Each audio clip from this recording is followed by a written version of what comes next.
Hey, this is Will with Lost Visions Performance. Today we're going to be working on this 370Z. We are going to be installing a Greddy Catback exhaust. This one is a Greddy Evolution GT, and this is our lovely stock exhaust. You can see we had a coolant leak here, which we are also fixing for our customer while it's in. And so this is a catback system, so theoretically it should be going right from the rearward part of the cats all the way back. I've installed a few exhausts on the 350s and 370s, have not installed a Greddy system yet.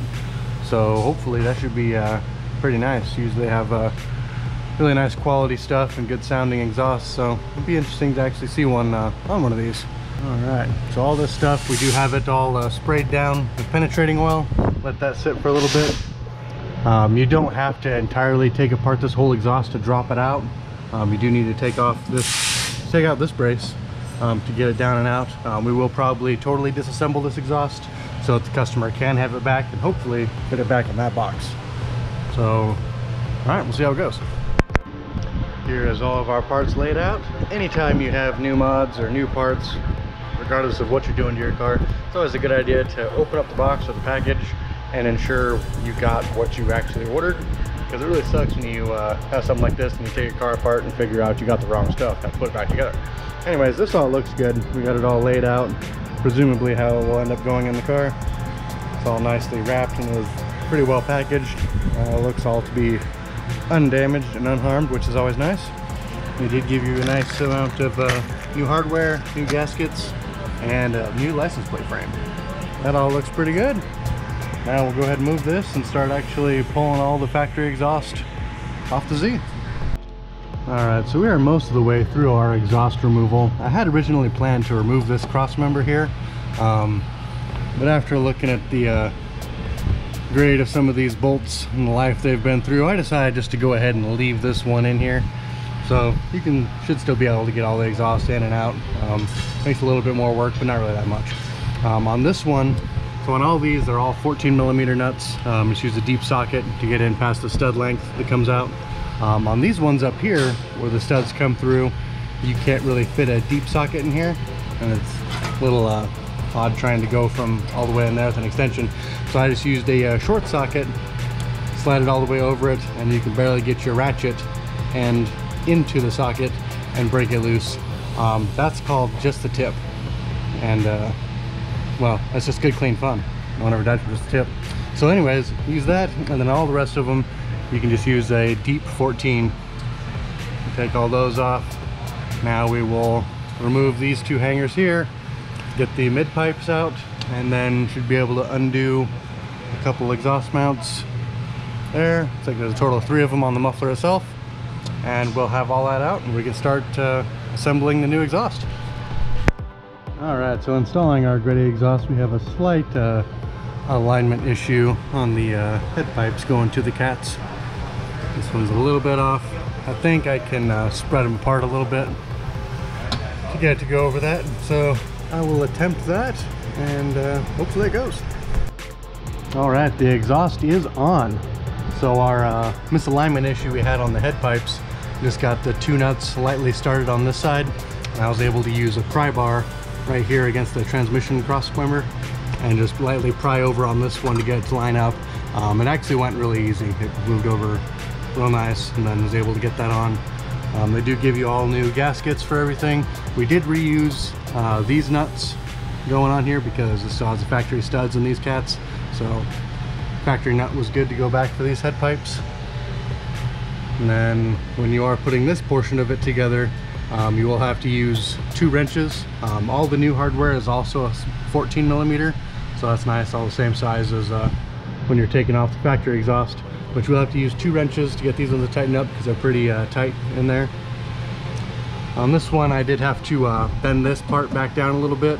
That's just because this one had been hit, so probably not anything to do with your car when you're doing it.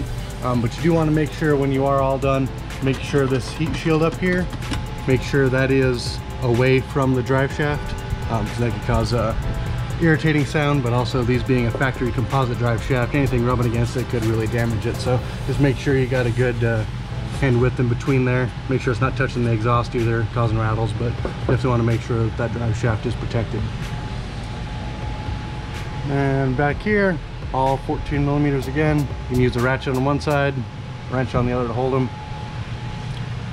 And the only bit of hardware on this that was a different size is this one 12 millimeter on this exhaust hanger. You don't have to take that off. I took this one off because it made it easier dropping the factory muffler down. You do want to be careful dropping that because that factory muffler is a beast. So definitely want to have someone to help you lower that down out of there, or just be careful, don't let it hit you in the head. It is a beast. Look at that thing.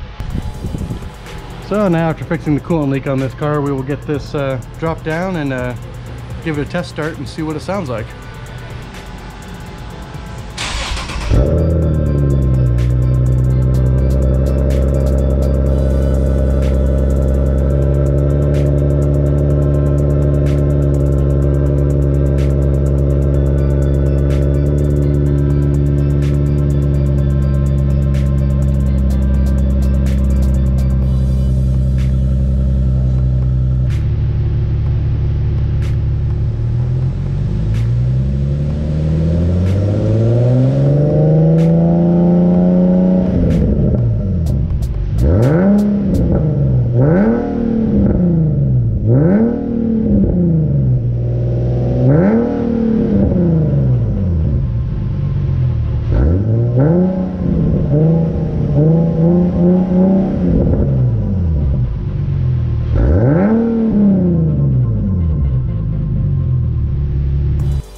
Get a money shot of the exhaust tips here.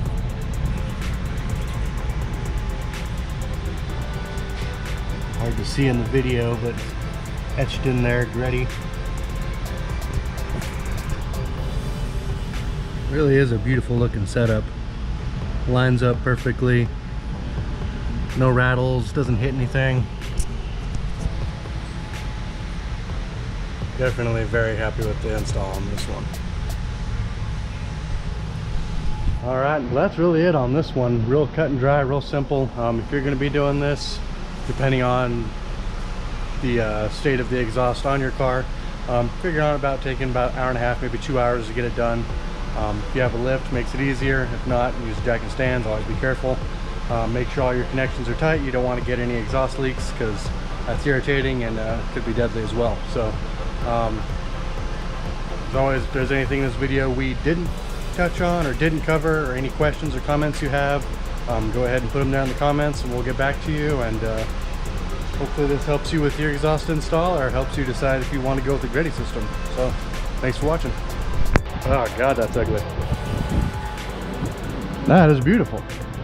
So now you can take your factory exhaust outside, throw rocks at it and tell it it's trash. Or you can keep it, maybe try to sell it, keep it in your garage for the next 6 years and then throw it away. Whatever you decide.